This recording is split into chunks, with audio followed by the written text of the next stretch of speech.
Noviembre 16. Predicación en Antioquía de Pisidia.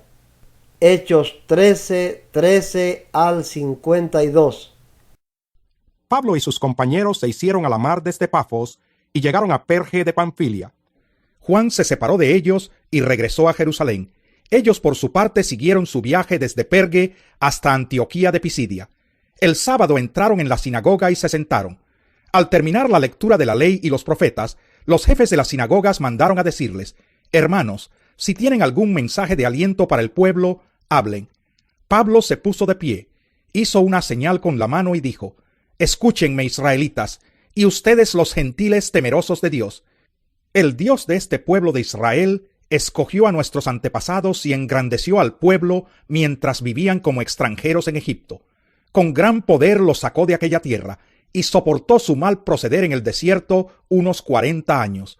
Luego de destruir 7 naciones en Canaán, dio a su pueblo la tierra de ellas en herencia. Todo esto duró unos 450 años. Después de esto, Dios les asignó jueces hasta los días del profeta Samuel. Entonces pidieron un rey, y Dios les dio a Saúl, hijo de Quis, de la tribu de Benjamín, que gobernó por 40 años. Tras destituir a Saúl, les puso por rey a David, de quien dio este testimonio: «He encontrado en David, hijo de Isaí, un hombre conforme a mi corazón. Él realizará todo lo que yo quiero». De los descendientes de éste, conforme a la promesa, Dios ha provisto a Israel un Salvador, que es Jesús. Antes de la venida de Jesús, Juan predicó un bautismo de arrepentimiento a todo el pueblo de Israel. Cuando estaba completando su carrera, Juan decía: «¿Quién suponen ustedes que soy? No soy aquel. Miren, después de mí viene uno a quien no soy digno ni siquiera de desatarle las sandalias». Hermanos, descendientes de Abraham, y ustedes, los gentiles temerosos de Dios, a nosotros se nos ha enviado este mensaje de salvación. Los habitantes de Jerusalén y sus gobernantes no reconocieron a Jesús. Por tanto, al condenarlo, cumplieron las palabras de los profetas que se leen todos los sábados. Aunque no encontraron ninguna causa digna de muerte, le pidieron a Pilato que lo mandara a ejecutar. Después de llevar a cabo todas las cosas que estaban escritas acerca de él, lo bajaron del madero y lo sepultaron. Pero Dios lo levantó de entre los muertos. Durante muchos días lo vieron los que habían subido con él de Galilea a Jerusalén, y ellos son ahora sus testigos ante el pueblo. Nosotros les anunciamos a ustedes las buenas nuevas respecto a la promesa hecha a nuestros antepasados. Dios nos la ha cumplido plenamente a nosotros, los descendientes de ellos, al resucitar a Jesús. Como está escrito en el 2 Salmo: «Tú eres mi hijo, hoy mismo te he engendrado». Dios lo resucitó para que no volviera jamás a la corrupción. Así se cumplieron estas palabras: «Yo les daré las bendiciones santas y seguras prometidas a David». Por eso dice en otro pasaje: «No permitirás que el fin de tu santo sea la corrupción». Ciertamente, David, después de servir a su propia generación, conforme al propósito de Dios, murió, fue sepultado con sus antepasados, y su cuerpo sufrió la corrupción. Pero aquel a quien Dios resucitó no sufrió la corrupción de su cuerpo. Por tanto, hermanos, sepan que por medio de Jesús se les anuncia a ustedes el perdón de los pecados. Ustedes no pudieron ser justificados de esos pecados por la ley de Moisés, pero todo el que cree es justificado por medio de Jesús. Tengan cuidado, no sea que les suceda lo que han dicho los profetas: «Miren, burlones, asómbrense y desaparezcan. Estoy por hacer en estos días una obra que ustedes nunca creerán, aunque alguien se la explique». Al salir ellos de la sinagoga, los invitaron a que el siguiente sábado les hablaran más de estas cosas. Cuando se disolvió la asamblea, muchos judíos y prosélitos fieles acompañaron a Pablo y a Bernabé, los cuales en su conversación con ellos les instaron a perseverar en la gracia de Dios. El siguiente sábado, casi toda la ciudad se congregó para oír la palabra del Señor. Pero cuando los judíos vieron a las multitudes, se llenaron de celos y contradecían con maldiciones lo que Pablo decía. Pablo y Bernabé les contestaron valientemente: «Era necesario que les anunciáramos la palabra de Dios primero a ustedes. Como la rechazan y no se consideran dignos de la vida eterna, ahora vamos a dirigirnos a los gentiles. Así nos lo ha mandado el Señor. Te he puesto por luz para las naciones, a fin de que lleves mi salvación hasta los confines de la tierra». Al oír esto, los gentiles se alegraron y celebraron la palabra del Señor, y creyeron todos los que estaban destinados a la vida eterna. La palabra del Señor se difundía por toda la región, pero los judíos incitaron a mujeres muy distinguidas y favorables al judaísmo, y a los hombres más prominentes de la ciudad, y provocaron una persecución contra Pablo y Bernabé. Por tanto, los expulsaron de la región. Ellos, por su parte, se sacudieron el polvo de los pies en señal de protesta contra la ciudad, y se fueron a Iconio, y los discípulos quedaron llenos de alegría y del Espíritu Santo. Predicación en Iconio. Hechos 14, 1 al 7.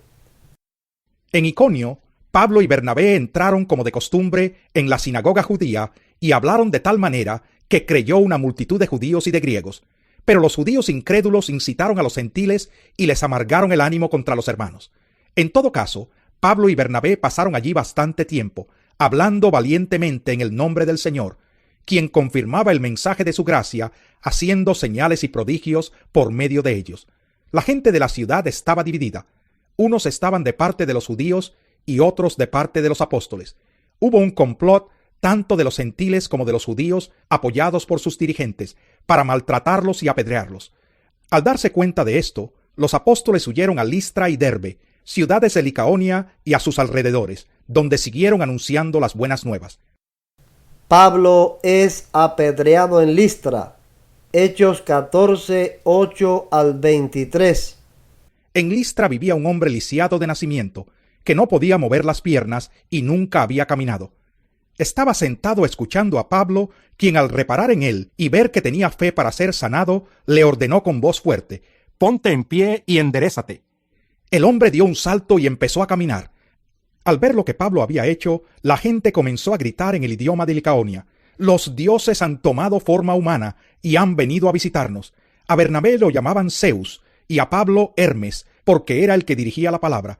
El sacerdote de Zeus, el dios cuyo templo estaba a las afueras de la ciudad, llevó toros y guirnaldas a las puertas y con toda la multitud quería ofrecerles sacrificios. Al enterarse de esto, los apóstoles Bernabé y Pablo se rasgaron las vestiduras y se lanzaron por entre la multitud gritando: «Señores, ¿por qué hacen esto? Nosotros también somos hombres mortales como ustedes. Las buenas nuevas que les anunciamos es que dejen estas cosas sin valor y se vuelvan al Dios viviente, que hizo el cielo, la tierra, el mar y todo lo que hay en ellos. En épocas pasadas Él permitió que todas las naciones siguieran su propio camino. Sin embargo, no ha dejado de dar testimonio de sí mismo haciendo el bien, dándoles lluvias del cielo y estaciones fructíferas, proporcionándoles comida y alegría de corazón». A pesar de todo lo que dijeron, a duras penas evitaron que la multitud les ofreciera sacrificios. En eso llegaron de Antioquía y de Iconio unos judíos que hicieron cambiar de parecer a la multitud. Apedrearon a Pablo y lo arrastraron fuera de la ciudad, creyendo que estaba muerto. Pero cuando lo rodearon los discípulos, él se levantó y volvió a entrar en la ciudad. Al día siguiente partió para Derbe en compañía de Bernabé. Después de anunciar las buenas nuevas en aquella ciudad y de hacer muchos discípulos, Pablo y Bernabé regresaron a Listra, a Iconio y a Antioquía, fortaleciendo a los discípulos y animándolos a perseverar en la fe. Es necesario pasar por muchas dificultades para entrar en el reino de Dios, les decían. En cada iglesia nombraron ancianos y con oración y ayuno los encomendaron al Señor en quien habían creído. Regreso a Antioquía de Siria. Hechos 14, 24 al 28. Atravesando Pisidia, llegaron a Panfilia, y cuando terminaron de predicar la palabra en Perge, bajaron a Atalía.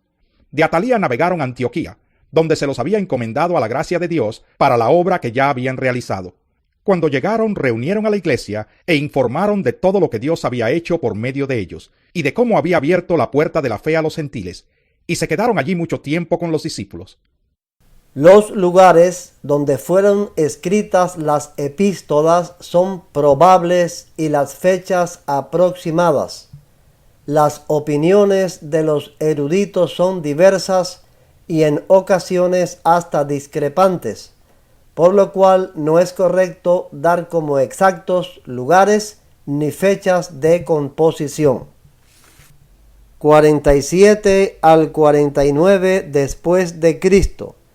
Epístola a los Gálatas, lugar donde se escribió Antioquía de Siria. Salutación. Gálatas 1, 1 al 5. Pablo, apóstol, no por investidura ni mediación humanas, sino por Jesucristo y por Dios Padre, que lo levantó de entre los muertos, y todos los hermanos que están conmigo, a las iglesias de Galacia. Que Dios nuestro Padre y el Señor Jesucristo les concedan gracia y paz. Jesucristo dio su vida por nuestros pecados para rescatarnos de este mundo malvado, según la voluntad de nuestro Dios y Padre, a quien sea la gloria por los siglos de los siglos. Amén. No hay otro evangelio. Gálatas 1, 6 al 9. Me asombra que tan pronto estén dejando ustedes a quien los llamó por la gracia de Cristo, para pasarse a otro evangelio. No es que haya otro evangelio, sino que ciertos individuos están sembrando confusión entre ustedes y quieren tergiversar el evangelio de Cristo. Pero aun si alguno de nosotros o un ángel del cielo les predicara un evangelio distinto del que les hemos predicado, que caiga bajo maldición. Como ya lo hemos dicho, ahora lo repito, si alguien les anda predicando un evangelio distinto del que recibieron, que caiga bajo maldición.